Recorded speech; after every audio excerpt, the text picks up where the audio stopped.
शंकर आणि जे गुणवंत कंठ नामने सर्वांच्या बाळका कल्याण कल शंकर आणि जे गुणवंत कंठ नामने सर्वांच्या हे ईश्वरा सर्वांना बुद्धी आरोग्य दे सर्वांना नाशयाते सर्वांच्या कल्याण कर शंकर आणि जे गुणवंत कंठ नामने सद्गुरु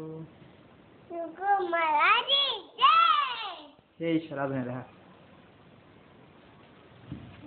दे तू म्हणा म्हण की ईश्वरा सर्वांना चांगली बुद्धीचे आरोग्य दे सर्वांच्या भला कल्याण कर आणि तुझे गुण इकडे चुकले रे. हा हे ईश्वर सर्वांना तर आता ते सगळे येते बावळ सारू नको कसं दिसतं दिदू म्हण हे ईश्वरा नाही म्हण म्हण नाही म्हण म्हण म्हण मुखाचा खंड लावले ईश्वरा सर्वांना चांगली बुद्धी दे आरोग्य दे सर्वांना सुखात आनंदात ऐश्वर्यात ठेव सर्वांचं भलं कर कल्याण कर रक्षण कर आणि तुझे गुण मुखात खंड राहू दे. चला